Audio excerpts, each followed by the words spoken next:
Je m'appelle le père Victor Santini. Je suis né et j'ai grandi dans une petite ville de la région de Toscane. Ma famille était pauvre mais honnête. Ma mère, une femme profondément religieuse, m'a inculqué l'amour de Dieu dès mon plus jeune âge. Mon père, bien qu'homme de la terre, a toujours respecté mon désir de spiritualité. La décision de consacrer ma vie au service m'est venue de manière inattendue. Je me souviens très bien de ce moment. Je n'avais que 17 ans de temps. J'étais assise à la messe du soir et j'écoutais l'homélie de notre prêtre. Ses paroles sur le sacrifice et le pouvoir de la foi m'ont profondément touché. Le soir même, j'ai dit à ma mère que je voulais devenir prêtre. Elle a pleuré de joie et de peur.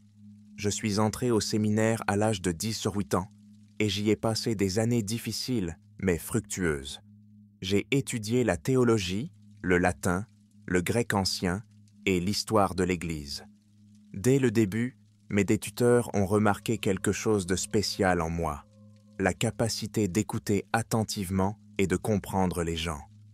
Cette qualité me distinguait des autres étudiants et j'ai rapidement été appelé à des tâches plus exigeantes.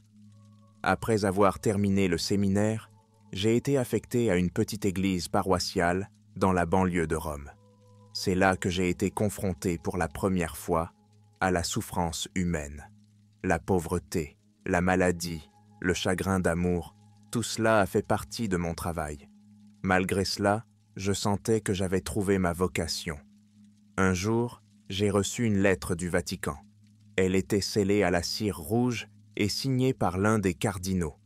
J'étais appelé pour une nouvelle mission spéciale. La lettre me disait que je devais me rendre immédiatement à une audience. Je suis arrivé le jour dit et j'ai rencontré le cardinal Laurencio. Homme de grande taille, au visage sérieux et aux traits acérés, il m'a tout de suite impressionné comme un homme qui en savait plus qu'il n'en disait. « Père Victor », commença-t-il en lissant sa soutane, « votre réputation vous précède.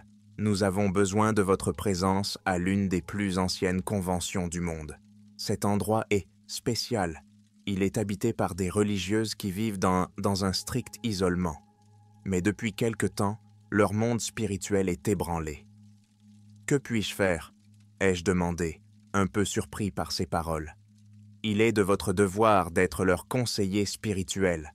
Elles ont besoin de soutien et vous êtes la personne qui peut le leur apporter. C'est important, très important. » Son ton ne laissait aucune place aux questions. Je sentais qu'il y avait plus derrière ces mots, mais je n'osais pas demander.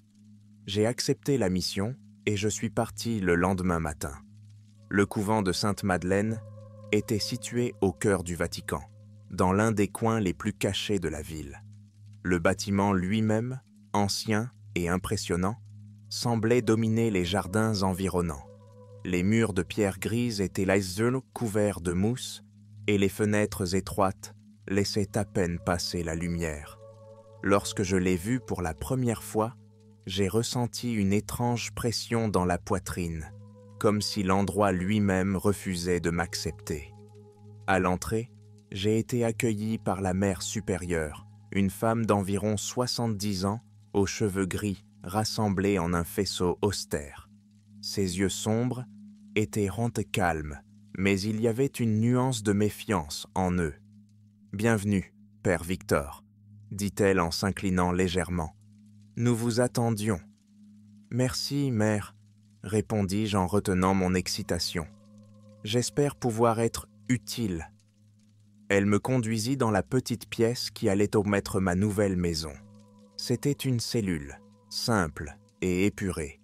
Un lit étroit, une table en bois et un vieux crucifix accroché au mur.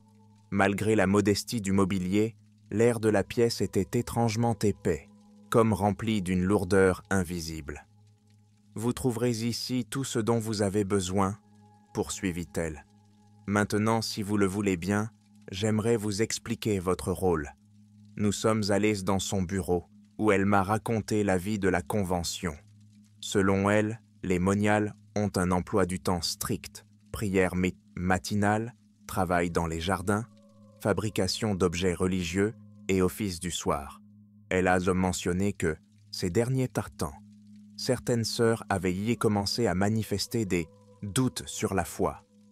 Elles ont commencé à dire des choses étranges, Père Victor, dit la mère supérieure en regardant par la fenêtre. Des coïncidences, des rêves, des visions. Certains se plaignent de sentir la présence de quelque chose de maléfique. Nous ne savons pas d'où cela vient. C'est peut-être lié à l'isolement, ai-je suggéré. Le fait d'être éloigné du monde extérieur pendant une longue période peut engendrer des peurs. Peut-être, a-t-elle acquiescé, mais sa voix n'était pas convaincante. Nous prions pour leurs âmes, mais je crains que cela ne suffise pas. Je l'ai assuré que je ferai tout ce qui est en mon pouvoir pour l'aider. Mais même là, j'ai senti qu'elle ne me disait pas la vérité. Le premier jour s'est déroulé sans encombre. J'ai rencontré plusieurs religieuses qui avaient l'air hagardes et méfiantes. Beaucoup évitaient de me regarder dans les yeux, comme si elles avaient peur de quelque chose ou de quelqu'un. L'une d'entre elles, une jeune femme nommée Sœur Maria, s'est approchée de moi après l'office du soir. « Père Victor, vous avez entendu parler des choses étranges de notre convention, n'est-ce pas ?» murmura-t-elle en regardant autour d'elle. « La mère supérieure en a parlé, » ai-je répondu. « Avez-vous quelque chose à ajouter ?» Elle a secoué la tête rapidement. « Pas encore, » dit-elle, la peur dans la voix. « Mais, soyez prudente, s'il vous plaît. » Ces mots sont restés dans ma tête toute la soirée. Allongé dans ma cellule, je n'ai pas pu dormir pendant longtemps. Quelque part au loin, le vent hurlait et je pensais qu'il y avait quelque chose d'humain dans ce son, quelque chose de douloureux. J'ai serré plus fort la croix autour de mon cou et j'ai essayé de tenir mon anxiété à distance. Quand j'ai fini par m'endormir, j'ai fait un rêve étrange. Je marchais dans un couloir conventionnel, mais les murs autour de moi semblaient y respirer, se rétrécissant et se dilatant. Des ombres se déplaçaient d'elles-mêmes, et au bout du couloir, j'ai vu une silhouette vêtue d'une robe noire qui me tournait le dos. En m'approchant, la silhouette s'est retournée et j'ai vu un visage que je n'oublierai jamais. Il était vide, pas d'yeux, pas de bouche, juste une peau lisse. Je me suis réveillé avec des sueurs froides et j'ai entendu des bruits de pas dans le couloir. Les pas devant la porte de ma cellule étaient à peine audibles, comme si quelqu'un se déplaçait pieds nus, en essayant de ne pas attirer l'attention. J'ai tendu l'oreille, scrutant l'obscurité. Quelques secondes ont passé, mais les pas ne se sont pas arrêtés. Ils semblaient rythmés, allant quelque part plus loin dans le couloir. Je décidai d'aller voir. Prenant la lanterne et la croix, j'ouvris prudemment la porte. Le couloir était vide. Seule la faible lumière des bougies projetait de longues ombres tordues sur les murs de pierre. Je fis quelques pas, sentant l'air froid envelopper mes pieds. Cette fois, le silence semblait menaçant. En avançant dans le couloir, j'ai soudain entendu des chuchotements, des mots indistincts, comme s'ils étaient prononcés dans une langue que je ne connaissais pas. Le son venait de la direction de l'ancienne bibliothèque, située tout au fond de la convention. Mon cœur s'emballa, mais je me forçai à continuer. Alors que j'approchais de la porte de la bibliothèque, je me suis figé. Les chuchotements s'intensifiaient et je distinguais maintenant plusieurs voix. Il ne s'agissait pas de prières ou de textes à lire, comme on pourrait s'y attendre. Non, les voix semblaient insistantes, sifflantes, comme si elles se disputaient entre elles. J'ouvris la porte et jetai un coup d'œil à l'intérieur. La bibliothèque n'était éclairée que par la faible lumière de la lune à travers une petite fenêtre. Des étagères de livres se dressaient comme des témoins muets, leur contenu étant couvert de la poussière des siècles. Au centre de la pièce, j'ai vu une silhouette. C'était Sœur Marie. Elle était à genoux, penchée sur un vieux livre ouvert sur le sol devant elle. « Sœur Maria » ai-je chuchoté, en essayant de ne pas l'effrayer. Elle a tressailli, mais ne s'est pas retournée. J'ai fait un pas de plus. et à ce moment-là, elle avait levé la tête brusquement. Ses yeux étaient pleins de terreur. « Vous, tu ne devrais pas être ici, » murmura-t-elle, en attrapant le livre et en le serrant contre sa poitrine. « Partez, s'il vous plaît. »« Ma sœur, que faites-vous ici? C'est un lieu de prière, pas de... » J'ai arrêté de parler, remarquant que la couverture du livre portait des symboles étranges qui ressemblaient à des signes païens. « C'est pour la protection, » répondit-elle en me regardant d'un air suppliant. « Nous le sentons tous, Père Victor. Quelque chose s'est éveillé dans cet endroit. » Je fronçai les sourcils, sentant la tension dans l'air devenir presque palpable. « Qui s'est réveillé? Qu'est-ce que tu veux dire par là ?» demandai-je, mais à ce moment-là, son visage se contorsionna en une grimace de douleur. Elle se prit la tête dans les mains, comme pour essayer de faire taire le bruit insupportable. « Ils sont là !» murmura-t-elle avant de s'effondrer sur le sol. Je me suis précipité vers elle, mais avant de pouvoir la toucher, j'ai senti une étrange vibration provenant du sol sous nos pieds. Le sol semblait trembler. Soudain, la lumière des bougies a vacillé, puis s'est éteinte, nous laissant dans l'obscurité totale. C'est alors que je l'ai entendu. Un son profond et guttural, comme la respiration d'une énorme créature, provenait du coin de la pièce. Mes mains tremblaient, mais j'ai rapidement cherché la croix et la lanterne.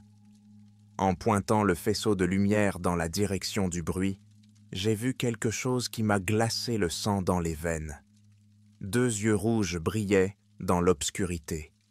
Ils étaient immobiles, mais leur regard me transperçait. Il semblait que derrière ces yeux, il n'y avait pas seulement de la puissance, mais une intelligence ancienne qui pouvait voir tout ce que j'essayais de cacher, même à moi-même. Sœur Mary a crié, ce qui m'a ramené à la raison. Je lui ai pris le bras et l'avais tiré vers la sortie. « Courez !» criai-je sans me retourner. Nous avons couru dans le couloir, claquant la porte de la bibliothèque derrière nous. La respiration de Sœur Mary était saccadée, mais elle parvint à parler. « Ce ne sont pas des gens. Ce ne sont pas des gens. » Ces mots résonnaient dans ma tête tandis que je l'aidais à rejoindre sa cellule. Je n'ai rien dit à la mère supérieure ce soir-là, mais j'ai compris une chose.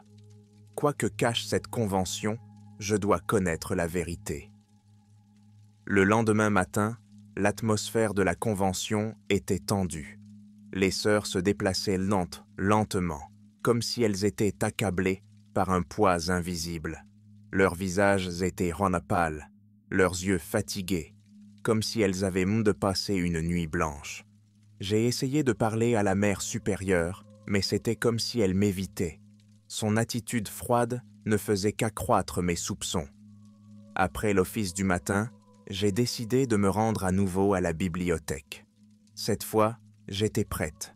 J'avais pris une lanterne, une croix et une petite bouteille d'eau bénite. Je me disais que ce que j'avais vu hier soir n'était que la partie émergée de l'iceberg. Cet endroit cachait quelque chose de plus. Lorsque j'entrais dans la bibliothèque, la lumière du soleil filtrait à peine à travers les fenêtres nuageuses. Tout était à sa place, comme si rien ne s'était passé. Mais je savais que ce n'était pas le cas. Je me rendis à l'endroit même où j'avais trouvé Sœur Mary et commençai à examiner le sol. Il y avait encore des restes d'étranges symboles dessinés à la craie sur la surface de la pierre. Ils ressemblaient à d'anciennes runes, mais ils étaient donc défigurés, comme si quelqu'un avait essayé de les effacer. Sous les symboles, j'ai remarqué une fente à peine perceptible. En m'approchant, j'ai compris qu'il s'agissait d'une trappe cachée. Mon cœur s'est mis à battre plus fort. Y avait-il vraiment quelque chose sous la bibliothèque? Il me fallut quelques minutes pour trouver le moyen d'ouvrir la trappe. Le lourd panneau de bois s'ouvrit avec un grincement sourd, révélant un étroit passage vers le bas. Il y régnait une odeur de renfermé qui rappelait celle des vieilles cryptes. Je me figeai un instant, luttant contre l'envie de partir et de fermer la trappe pour de bon. Mais j'étais déjà allé trop loin. Serrant la croix dans mes mains, j'ai commencé à descendre. L'escalier menait à un petit couloir de pierre, éclairé par la faible lumière de lampes qui clignotaient, comme si elles étaient là, sur le point de s'éteindre. Un étrange silence régnait en bas, rompu seulement par le bruit de mes pas. Je me retrouvai bientôt devant une porte massive en métal noir. Elle avait l'air ancienne, couverte d'étranges gravures et de chaînes. Mais ce qui était vraiment effrayant, c'était l'impression que quelqu'un surveillait cette porte. Même sans voir les yeux, je pouvais sentir leur regard. Prenant une profonde inspiration, je soulevai la croix et fis une prière avant de pousser la porte. Elle céda plus facilement que je ne m'y attendais. Et derrière elle s'ouvrit une immense salle qui ressemblait à un temple souterrain. Le plafond était haut, décoré d'étranges motifs de spirales et de symboles. Au centre de la pièce se trouvait un autel entouré de colonnes de pierre. Mais ce n'est pas l'autel qui a attiré mon attention. Des corps gisaient autour de l'autel. Ils étaient enveloppés dans des tissus noirs et seuls leurs visages restaient de découvert. Les visages étaient même déformés par l'horreur, comme s'ils avaient été surpris dans les derniers instants de leur vie. Certains d'entre eux portaient mais sur le cou les deux mêmes marques que celles que j'avais remarquées sur Sœur Mary. J'ai senti ma gorge se serrer d'horreur. Ce n'était pas un rituel d'enterrement normal. Tout dans cet endroit criait qu'il était utilisé pour quelque chose de sombre, d'interdit. Ma respiration s'est accélérée, mais je me suis forcé à m'approcher. Il y avait un livre sur l'autel, un grand livre noir avec une couverture en cuir et des fermoirs en métal. Il avait l'air ancien et dégageait une faible lueur inquiétante. Ma curiosité lutta contre la peur, mais je savais que je devais découvrir la vérité. J'ouvris le livre et commençai à lire. Le texte était écrit en latin, mais pas le latin que j'avais appris au séminaire. C'était un dialecte rempli de tournures et de symboles étranges. Cependant, je parvins à en saisir l'essentiel. Le livre décrivait un ancien rituel impliquant le sang et l'énergie vitale. Ce rituel était utilisé pour réveiller ceux qui dorment dans l'ombre. Alors que je terminais cette phrase, la pièce s'est soudainement refroidie. J'ai senti quelque chose bouger derrière moi. Lorsque je me suis retourné, j'ai vu une silhouette, grande, gracieuse, enveloppée d'ombre. Ses yeux brûlaient d'une lumière rouge et elle se déplaçait aussi silencieusement que le vent. « Tu en sais trop », murmura la créature, et sa voix emplit ma tête comme si 1000 voix parlaient en même temps. Je ne me souviens pas comment je suis sorti de cette salle. Mon corps bougeait automatiquement, poussé par une peur animale. J'ai couru le long du couloir, j'ai monté les escaliers, sentant l'obscurité m'attirer. Ce n'est que dans la bibliothèque que j'ai réalisé que je tremblais, que mon cœur battait si fort qu'il était prêt à sortir de ma poitrine. Je ne me souviens pas comment je suis sorti de la bibliothèque et entré dans ma cellule. Mes pieds me portaient dans des couloirs qui me semblaient interminables. Et ce n'est que lorsque j'ai claqué la porte derrière moi que j'ai réalisé que je tenais toujours la croix dans mes mains. Mon sac à dos était posé sur le sol, près du lit, et à l'intérieur se trouvait le journal que j'avais trouvé. Je l'y ai poussé, sans même penser qu'il pouvait être dangereux. Allongé sur le lit, j'ai essayé de rassembler mes idées, mais mon esprit était en plein chaos. J'avais vu quelque chose qui ne devrait pas exister. J'avais entendu la voix d'une créature qui n'appartenait pas, à ce monde. Mais que faire maintenant ? Courir, me cacher, ou essayer de comprendre ce qui se passait. Je savais qu'on ne me croirait pas si je racontais ce que j'avais vu. Mais je savais aussi que si je ne l'arrêtais pas, quelque chose de terrible se produirait. Mais les réflexions ont été interrompues par des bruits provenant du couloir. C'était dans des pas légers, rapides, nerveux. J'ai prudemment ouvert la porte et j'ai jeté un coup d'œil à l'extérieur. Sœur Helen, l'une des jeunes religieuses, marchait dans le couloir, faiblement éclairé. Elle avait l'air effrayée et ses mains tremblaient tellement qu'elle avait du mal à tenir son chapelet. Sœur Helena, l'ai-je appelée en essayant de parler doucement pour ne pas l'effrayer. Elle s'est retournée brusquement, le visage pâle et les yeux brillants de larmes. « Père Raphaël, » murmura-t-elle en s'approchant de moi. « Tu l'as entendu, toi aussi ?»« Entendu quoi ?» demandai-je en essayant de comprendre ce qu'elle disait. « Des chuchotements. Dans ma cellule. Il m'appelle. » Sa voix tremblait, et je pouvais voir qu'elle luttait contre l'envie de s'enfuir. J'ai hésité un instant, puis j'ai décidé qu'il fallait que je sois près d'elle pour en savoir plus. « Viens, je vais jeter un coup d'œil, » dis-je en faisant un signe de tête en direction de sa cellule. Elle a hoché la tête d'un air hésitant et m'a fait entrer. Tout au long du trajet jusqu'à sa chambre, j'ai senti la tension monter. C'était comme si l'air était devenu plus dense et les ombres sur les murs plus longues. Dès que nous sommes entrés dans sa cellule, j'ai ressenti une étrange vague de froid. Il semblait que tout le poids du monde s'était rassemblé dans cette petite pièce. Sœur Hélène s'est arrêtée au centre, serrant plus fort son chapelet. « Ici, » dit-elle, sa voix se perdant dans un murmure.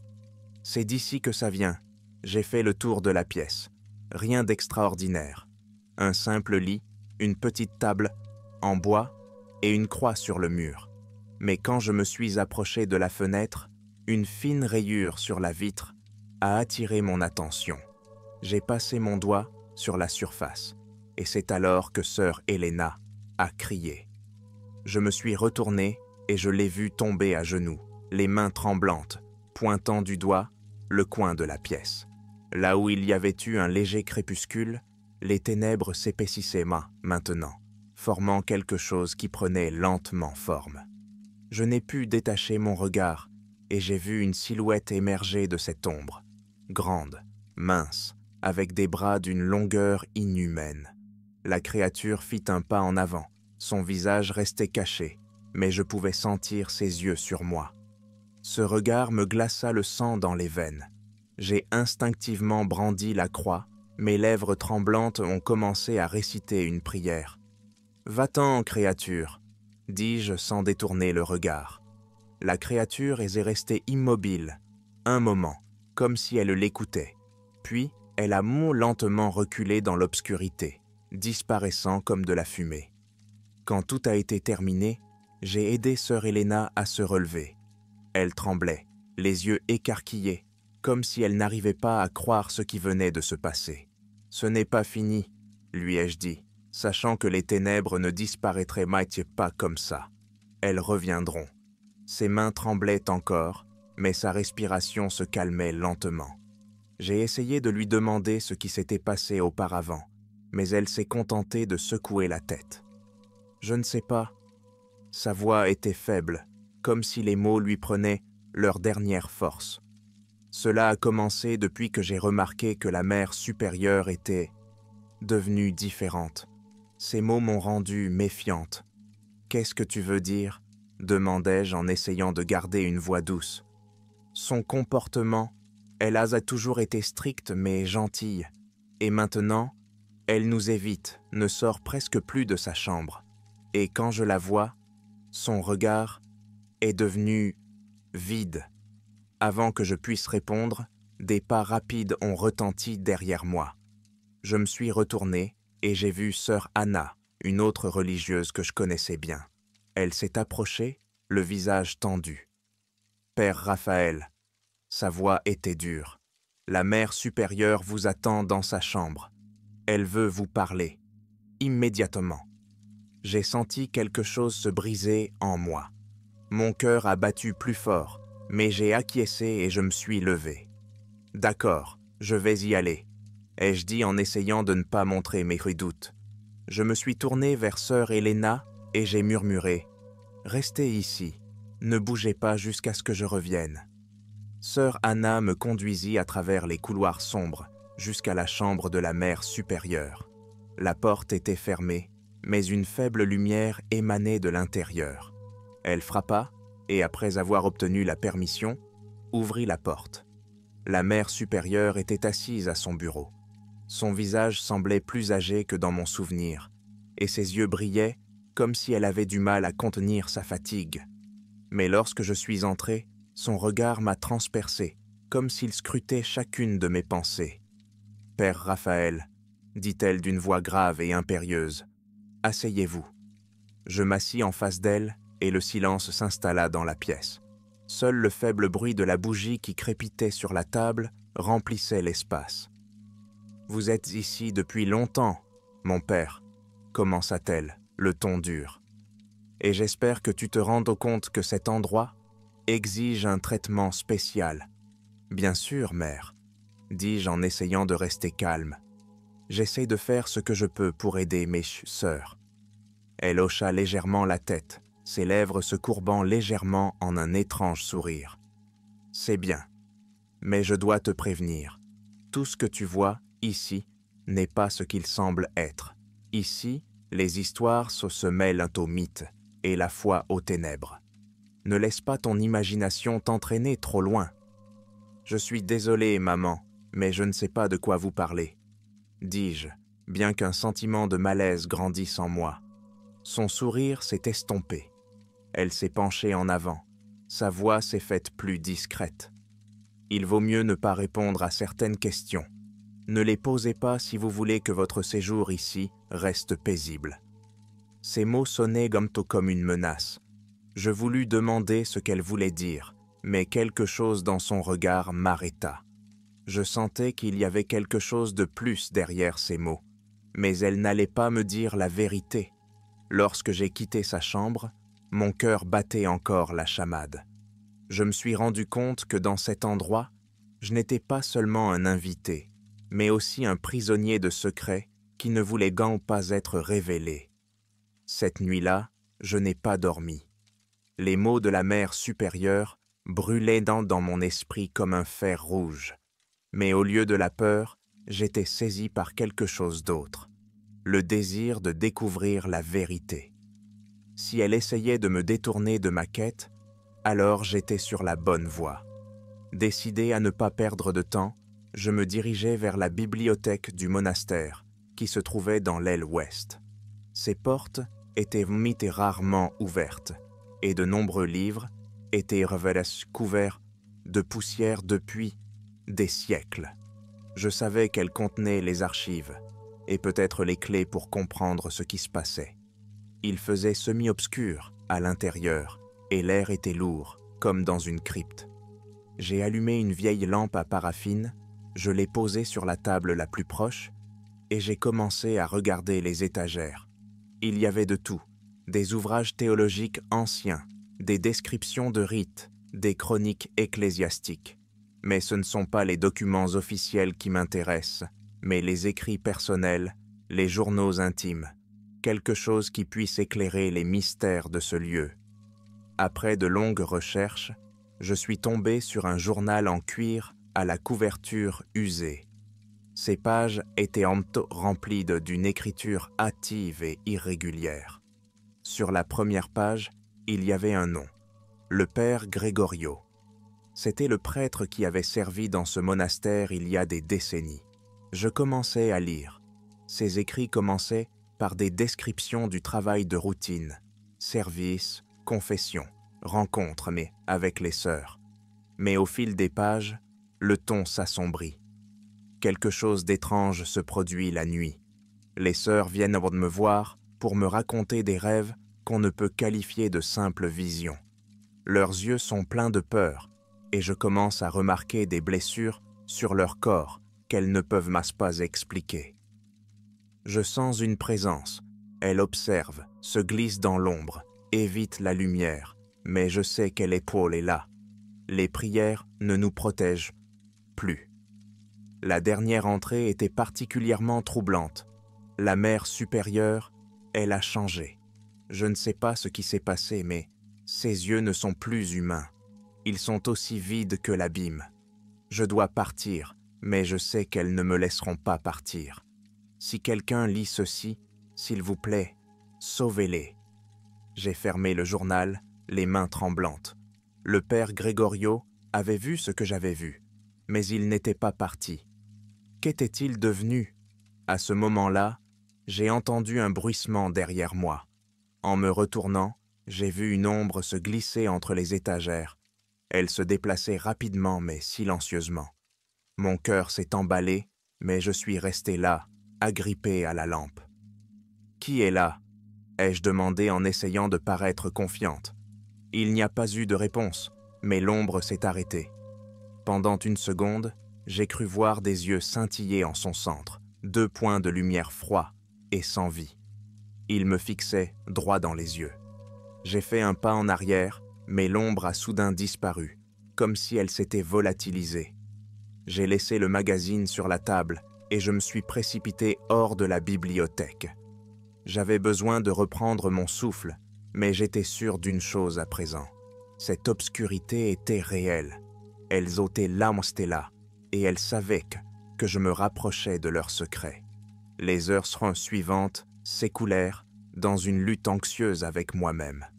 Quelque chose dans le journal du père Gregorio était terrifiant, mais aussi rassurant. Je n'étais pas la seule à avoir des soupçons. Il n'avait pas réussi à résoudre le mystère, mais peut-être y parviendrai-je. Je retournai à la bibliothèque tôt dans la matinée, emportant mes notes avec moi. Je devais à nouveau faire le tour du monastère. Si les ténèbres dont parlait Gregorio se cachaient ici, je devais en trouver la source. Sur un plan du monastère trouvé dans les archives, j'ai remarqué un schéma étrange dans la partie sud. Il n'y avait pas de salle ou de pièces étiquetées à cet endroit, juste de l'espace vide.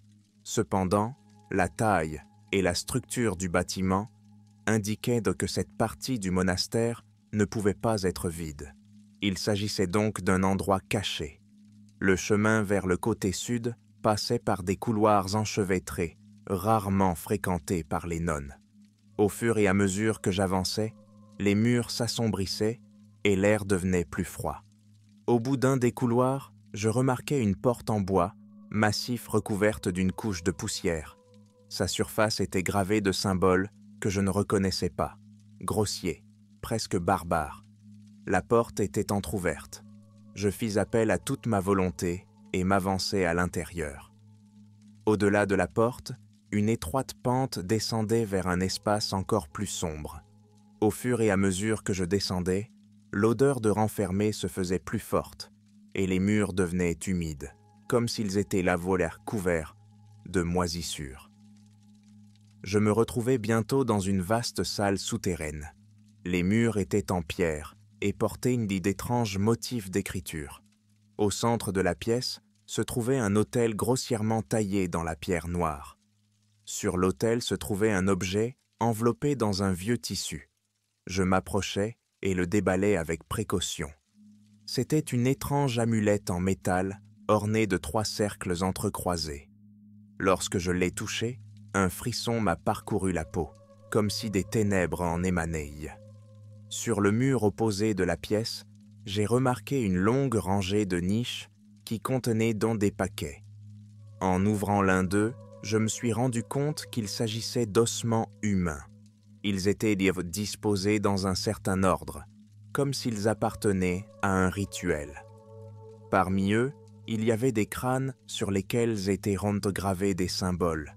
Je me suis figé, sentant l'horreur m'envahir de plus en plus. Soudain, un bruit se fit entendre derrière moi. Des pas. Quelqu'un descendait. J'éteignis la lampe et me cachai derrière une colonne, serrant l'amulette dans mes mains. L'ombre d'une personne s'est glissée dans le couloir. C'était la mère supérieure. Elle s'est approchée de l'autel et s'est tenue devant comme si elle attendait quelque chose. Puis sa voix calme a rompu le silence, prononçant des mots que je n'ai pas compris. Le sol de pierre sous ses pieds s'est soudain mis à briller, comme si un feu jaillissait des profondeurs. Je l'ai regardé lever les mains et les ombres du couloir se sont mises à bouger. Elles s'agitèrent, se fondirent les unes dans les autres et, soudain, des silhouettes semblables à celles que j'avais vues dans la bibliothèque commencèrent à se former. Leurs mouvements n'étaient pas naturels et leurs yeux brillaient d'une lumière froide. J'ai essayé de reculer, mais j'ai accidentellement heurté une pierre. Le son a résonné dans tout le hall.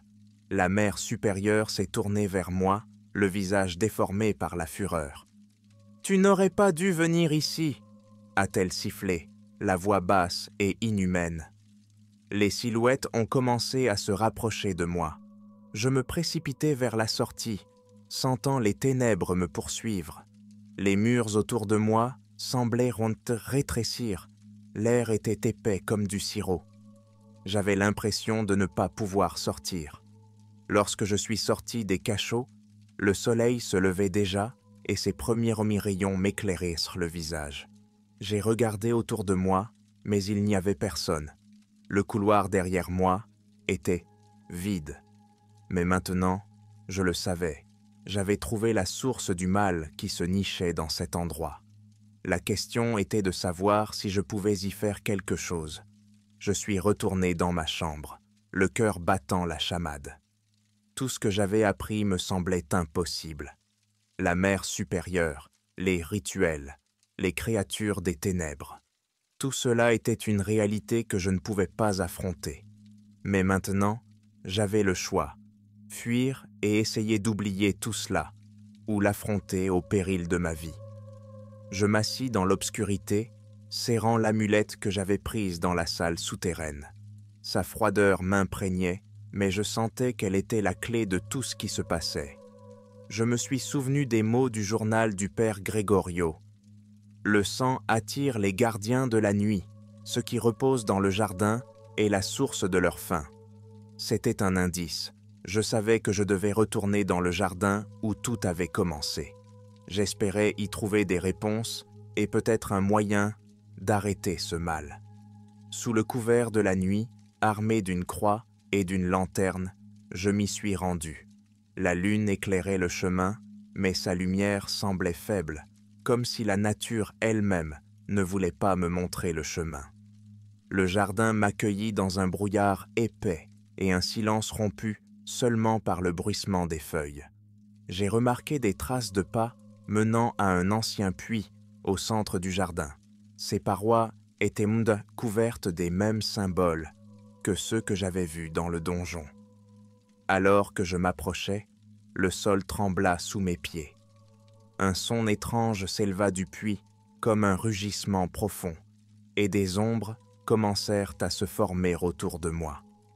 Les yeux de la créature étaient monts d'un blanc éclatant, et ses mains ressemblaient à de longues griffes capables de déchirer la chair. C'était l'incarnation des ténèbres, le gardien dont le père Gregorio avait parlé. J'ai levé la croix et j'ai commencé à réciter une prière, mais la créature n'a fait qu'émettre un rire sinistre. Sa voix résonnait dans le jardin comme un écho à 1000 voix. « Crois-tu que ta foi puisse m'arrêter ? Je suis plus vieux que votre Dieu. » Les ténèbres m'entourèrent, leur froideur pénétrant mes os. Mais je me souvins de l'amulette. Les mains tremblantes, je la sortis de ma poche et la levai. Les créatures ont rugi comme si elles ressentaient de la douleur.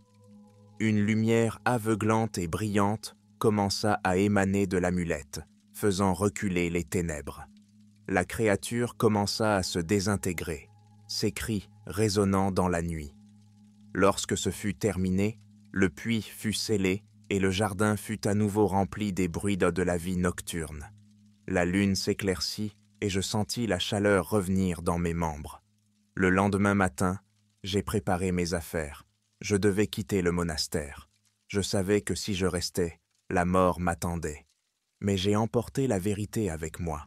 Le journal du père Gregorio, l'amulette et mes notes.